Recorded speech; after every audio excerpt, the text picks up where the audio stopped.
What is going on, Pokemon trainers? Welcome to the first ever discussion video on my YouTube channel. My name, of course, is Blaze, and today I have a quick couple of questions I want to ask about a certain game, Pokemon Ultra Sun and Ultra Moon. Two games coming out in November. I guess it's technically one game, but I'm actually kind of excited for the games. I am going to pick them up when they come out, but there's a couple of questions that have been bouncing around in my head that I really can't quite wrap my head around just yet. One of those questions, the first one I'll ask today, and feel free to post in the comments below what you think about any of the subjects I covered today. But the first subject is going to be, is it worth the money? How do I justify spending $40 on a game that I've already played?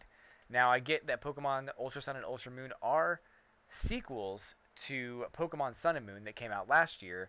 I believe they take place 2 years after um, the events of Pokemon Sun and Moon. So there is some story elements that'll be involved that'll be different than what we've experienced in Pokemon Sun and Moon. So Ultra Sun and Moon will take place at a later date, and that's obviously comes with a lot of new things. So the remainder of this video may contain spoilers, just so you know. So if you don't want to see any spoilers, um, you can click off the video or whatever you want to do. But basically, in Pokemon Sun and Moon, you help Alola establish a Pokemon um, league. Basically, they get their own Elite Four. They have their own kind of way of handling gym battles and things like that, um, and through the island trials and all that. And I think that was an interesting way of doing things. However, I didn't love it. So the story elements will potentially bring back gyms, which would be great. They could potentially bring back some of the staples in the Pokemon series that we're all used to. Um, but that was really the only thing that I could think of that was totally different.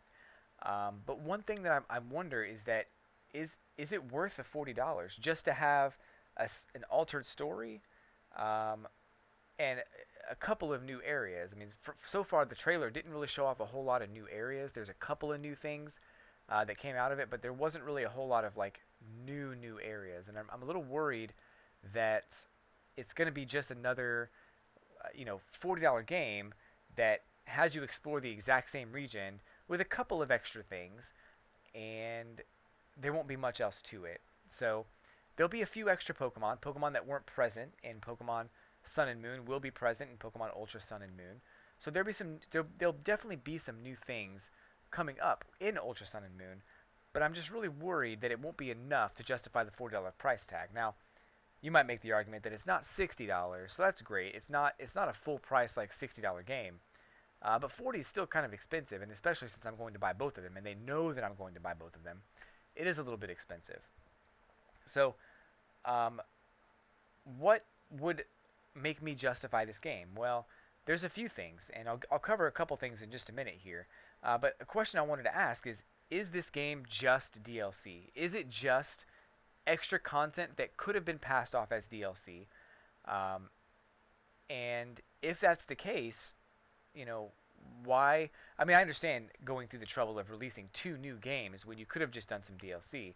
I totally get it, um, especially when there's no guarantee that every person would buy the downloadable content for the Pokemon game.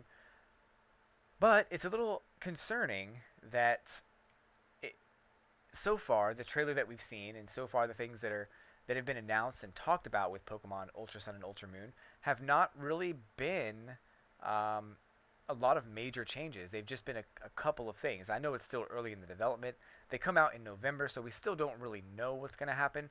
But it's a little it's a little frustrating right now that we don't have a lot of information.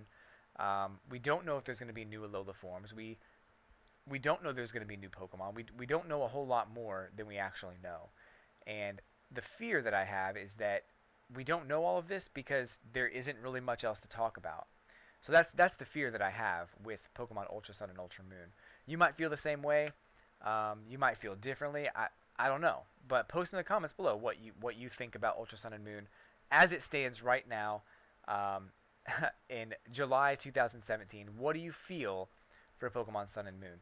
Um, is it just DLC? Is it just downloadable content? Is it just Black and White 2? Just a couple of extra things that were added into the game that frankly could have been there to begin with. That's the problem that I'm seeing with Pokemon Ultra Sun and Moon as of right now. Now things could change. Nintendo could announce a lot of new Pokemon. They could announce a lot of new things coming up real soon, which would be great. And I really hope that they do. But there's no guarantee.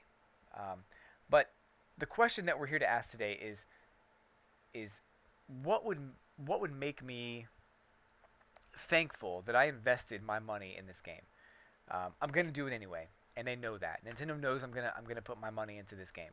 But what would make me feel justified that I spent the $40, that I spent the $80 on both versions?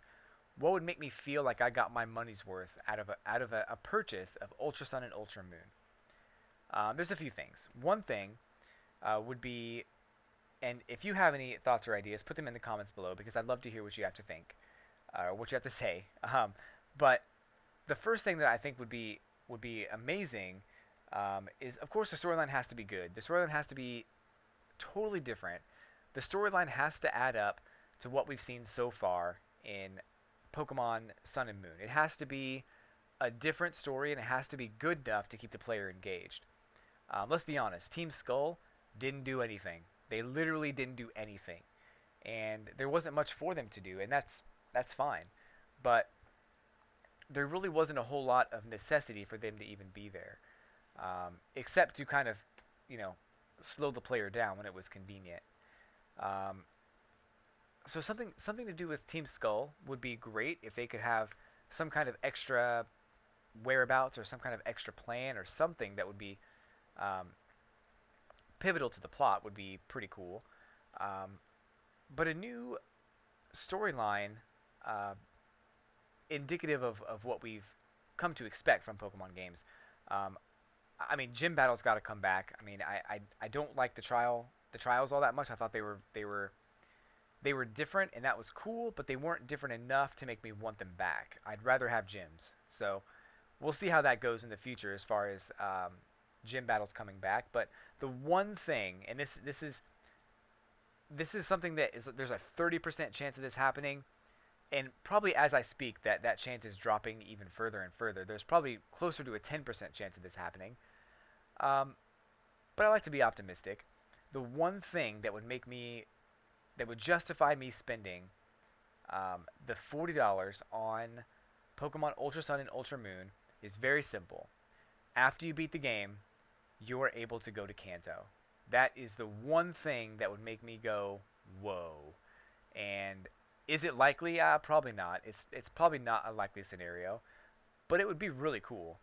Um, we know at the end of Pokemon Sun and Moon, one of the main characters talked about going to Kanto and starting their Pokemon journey there, and that's great. Maybe we could follow in those footsteps. That'd be a pretty awesome um, way to round things out. I think that would be a wonderful addition to Pokemon Sun and Moon because I think the stigma there was that a lot of people thought, hey, we're going to go to Kanto after Sun and Moon was over because that character was talking about going, and I thought, hey, I'd love to revisit Kanto in this 3D environment with these 3D figures and catch all these new Pokemon and fill up a new Pokedex. That'd be so cool. It didn't happen. Um, so if it were to happen in Ultra Sun and Ultra Moon, I wouldn't even think about it. I would insta buy it. I would. I've already insta bought it. I pre-ordered it on Amazon. But I mean, it is what it is. I think that would absolutely make me feel like I spent the $40 and it was money well spent. So I mean, the other thing, a minor thing, would be if the Pokemon got to follow you around. That might be kind of cool too, but it's not necessary. So, either way, guys, let me know what you think in the comments below. If this is a cool idea, if you'd like to see this, if you have something better in mind, let me know. Go ahead and hit that like button, hit that subscribe button, and I'm gonna try to do more of these videos as time goes on. Don't forget to catch me on Twitch and catch me in the future on YouTube, and I'll catch you guys on the flippity flip.